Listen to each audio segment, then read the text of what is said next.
And 2024 is the first presidential election with artificial intelligence in play. And right now, there are a few regulations about the use of an AI in politics.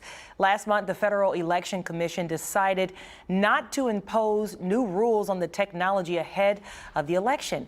And joining us now to talk about how artificial intelligence can impact voters is Dr. Patrick Dix with the advisory board at Lone Star College. Good morning. Thank you so much for being here.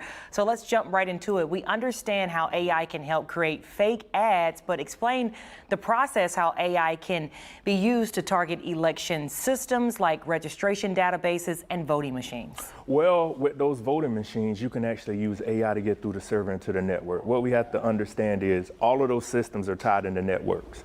Now, when you talk about voters, we can use AI to generate a false ballot.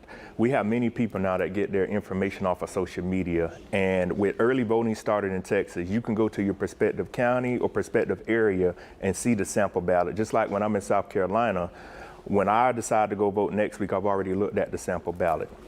And what process do states have in order to ensure that voter information is safe? Right now, the best thing they have in place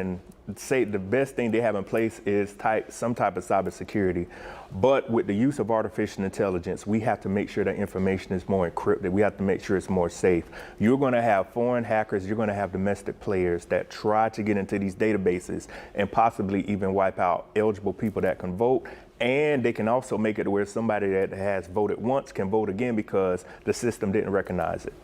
And I understand that the Department of Homeland Security has designated the U.S. election system as critical infrastructure. So what does that mean, and how does that help me as a voter in this upcoming election?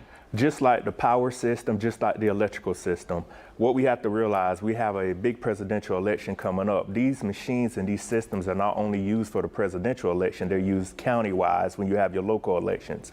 And this election system is the only way that people are able to vote unless you use a mail-in ballot or you use some other means to vote. But the thing is, it is critical infrastructure because if you take down the election system, just like the electrical grid or hydroelectric power, there is no way no one in the United States can actually vote or with the mail-in ballots for it to be counted. That is why it is deemed critical infrastructure. And folks are using AI to breach election databases. Are these foreign entities or domestic groups? It could be a mixture of both. We have people out there that want to persuade one group to vote one way and they want to persuade a group to vote the other way. So you could have your domestic people, you could have your foreign people. Every adversary that the United States has some interest financially or to swing the election in their potential way. But we also have to remember it can be used for local elections because if you're like us and you live in counties, your local people impact you just as greatly as the presidential election. Good information. Anything else you want to mention? I want people to understand that AI is here and it's going to continue to advance and it's going to continue to make processes simpler, and it's also going to make it to where things look a little bit more different out here in the world. Also with the robocalls, you remember some months ago we had President Joe Biden called people and told them to vote a certain way or the wrong day. Be on the lookout for that and be on the lookout for deep fakes. We had that picture with Vice President Kamala Harris in that red communist outfit.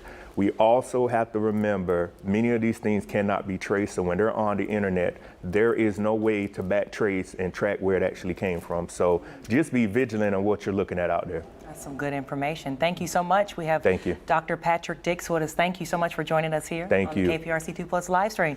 Now let's